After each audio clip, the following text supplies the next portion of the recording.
don't drive a Jeep, but sometimes when I'm riding around, I go beep beep. And I think of that song. All right. Hi, everyone. Thank you all for coming. It's a Friday night. You could be literally anywhere, and you're here listening to people read poems and an essay. So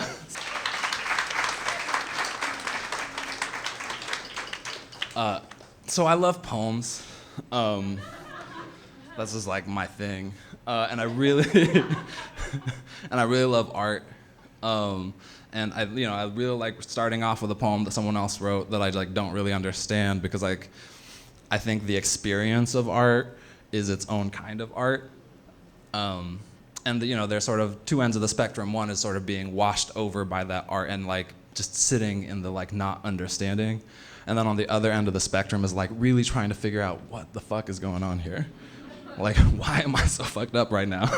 And so I've been working on this collection of essays that's basically all trying to answer this question of why am I so fucked up right now, after having encountered different works of art.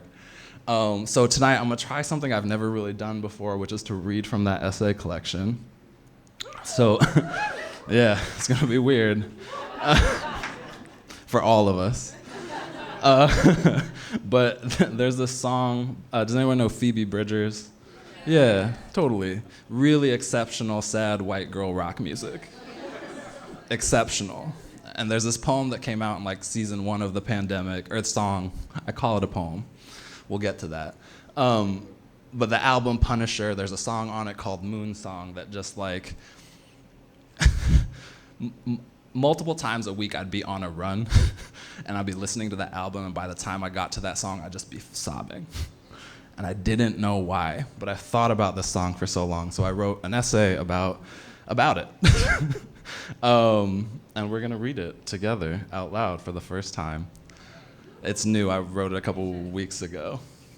But before I start, I wanna thank Jodi-Ann. I wanna thank the whole cast, crew, the motherfucking label for having us. This really does feel like coming home every time, which is really sick, because the last time was the first time. The essay is called "The Moon is a Mirror, and Other Ways Phoebe Bridgers' Moon Song is a Perfect Poem." 1.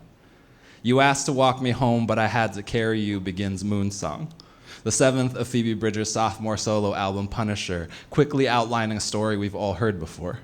Your friend is out at a bar, meets someone who wants to take her home, but turns out is too drunk to stand. Depending on what comes next, it is either comedy or tragedy, the stakes of which are either, I remind you, happily ever after, or death for all. The song, the poem within the song all radiate with possibility. You pushed me in, she goes on. My first thought is a pool. Is this fun? A prelude to drowning? It's slippery footing. That first verse, or if you'll indulge me, stanza, ends, my feet can't touch the bottom of you. So it is a leap, but not into a pool, rather from encounter into imagination. The pool from earlier is maybe the person, or there was no pool and it was always ever the potential lover, or the potential of that lover represented. Whatever it is, we're left with the embodied, choreographed sense of a back and forth, the push and pull of moonstruck lovers. The first stanza is, conceivably, all one compound sentence. It begins and ends with you, but along the way, by turn of each line, the subject shifts. You asked, I had to, you pushed, my feet can't touch. The perspective swings between lover and beloved, between subjects, objects, subjects made objects, and vice versa before resolving in Bridgers' beloved's imagination. But as in any lyric, we never left the singer's imagination. If the first stanza tilts between subjects, zooming in and out of imagination, to disorienting effect, the second stanza uses repetition, monosyllabic emphasis, and line breaks to both layer a story and put us on our back foot. The repetition of you couldn't have, the sudden sharpness of the words stuck and tongue and throat, the silence she leaves between each line during which she takes in her breath all leave us suspended. The absence of the singer's voice at the end of the line draws attention to the wretched, wistful, melodic ambling of the line. The stilted tune stills the final simile image of a song of a dog with a bird at your door. In the presence of both reticence and music, simultaneously, the line makes us aware that there is something more to story than mere information. Diction and tone, character and emotional experience, stakes and crises. 2. Lately, when it surfaces over the course of conversation that I write poems vocationally or that I was lucky enough to be chosen as Seattle 5th Civic poet, which I have to explain as a kind of poet laureate, people feel compelled to confess a kind of poem that they don't really like poems. The irony. Sometimes they quote Adam McKay's The Big Short, "The truth is like poetry, everybody fucking hates poetry." I blame their grade school teachers, a great American tradition, and lament that among the great many American crises, lamenting American crises, of course, being another great American tradition, is the great American crisis of poetry education. This back and forth is a kind of escalation. Intimacy as staged conflict, and it is, as all conversations are, a language game. I say this, you think that. To maintain the tension, I surprise, hopefully to delight. Even poets, I might confess, hate poetry. You turn me around and elsewhere. It goes on like this until it doesn't. This is so often, too, how a poem works, how it makes meaning. I was born on the other side of the Pacific, and before age 5, I'd migrated east by way of several countries on my way to America. I've lost so many people I've loved. I've left so many rooms to be in the one I'm in today. As a matter of safety and belonging, I've always been interested in where to meet people, physically, spiritually, emotionally, what frames the space of encounter.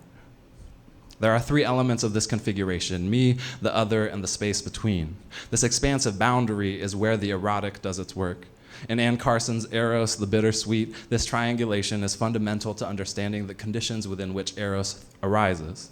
It is the first step to manipulating boundaries and rearranging order to encourage or suppress Eros. Eros is an issue of boundaries. He exists because certain boundaries do. In the interval between reach and grasp, between glance and counter-glance, between I love you and I love you too, the absent presence of desire comes alive, writes Carson. And it is only, suddenly, at the moment when I would dissolve that boundary, I realize I never can. Said another way, Eros is a lack, the absence through which we reach for an idealized self. When thinking about encounters, I find it important to consider how a boundary is also a space. A body ends where space begins. In biophysics terms, the negative energy of electrons keeps atoms from physically touching, no matter how dense. There is always space. Even for a nation, a border is a space. There are physical and conceptual spaces that define boundaries. Space is an invitation, for it is through space we want, need, desire. This boundary as space and space as boundary will never dissolve, and the grief of that barrier between self and other returns us to ourselves. In the erotic moment, we catch a glimpse of an idealized self and the self that might return. It is both terror-filled and sublime, bitter and sweet. Despite the inherent failure to merge, whether it is in sex or poems, we come back to it again and again. 3. The dream sequence in Moonsong is what really gets me. It's a nifty trick Bridgers uses in other songs, but I am most struck in this one by the ease with which we end up fully in pure imagination, in a dream state, beyond even the singer's control. But now I am dreaming and you're singing. We're at her birthday party. There are details but no image to anger the narrative action. There's a seeming conflict hovering above it all. If you're not paying close attention, this seems like an ordinary fight between well-hewn lovers, which is to say, in 14 lines, the length of a sonnet, we are deep in the midst of a long-term relationship. The lyrics give almost nothing in terms of useful information, merely that the party is nautical themed and that the lover is smiling very big. Literally, I quote, "I've never seen you smiling so big." This is perhaps a failure of image making. Still, I can paint a picture of the scene in my mind's eye, her lover, in a blue and white striped shirt, anchor embossed captain's hat, red bandana tied around his neck, strumming a guitar, ear to ear, shit-eating grin. It's no more evident than in this moment that Moonsong is a one-sided affair with failure. There's something I'm supposed to say but can't for the life of me remember what it is, but in its persistence beyond the failure of memory and articulation, the song becomes too about devotion. And if I could give you the moon, I would give you the moon. She blows past the risk of the cliche, not content with merely riding headlong into it. Bridgers doubles and triples down on the wistfulness of it all. You are sick, and you are married, and you might be dying, but you're holding me like water in your hands. I would give up every poem I've ever written to write a line as perfect as you're holding me like water in your hands. It is all at once holy, intimate, tender, cleansing, form-fitting, leaving no room between desire and actualization. It is a simile that evokes emotional vulnerability, smallness, helplessness, but it is also, for me, most poignantly and functionally about a perfect kind of holding.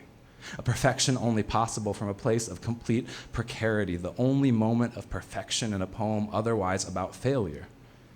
Unlike the first stanza, the last of the poems focuses on the you.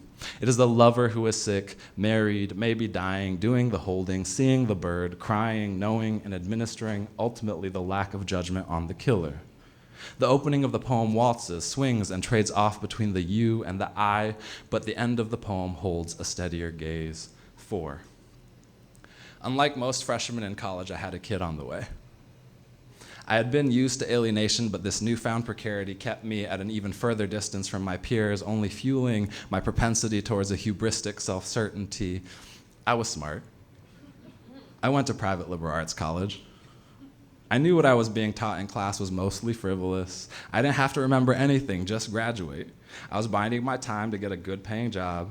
However I behaved, it was justified. I had a kid on the way. But when I became an English major, I was required to take a course on practical criticism. I remember a handful of the readings. I remember almost none of the lessons. But I remember the day after my professor's house caught fire. He walked in bewildered, distraught. He had been home with his young children, he told us. They were asleep, his wife was out. He gathered his kids in his arms as the smoke built up. I don't remember hardly anything about English 290 approaches to the study of literature, but on a near-perfect spring day, the sun streaming into our ground floor classroom, my professor standing before the south-facing wall of floor-to-ceiling glass that looked onto the main quad of campus as he said, no, he beseeched, in the most literary Victorian sense of the word, though through loud and obvious tears, this is the easy part.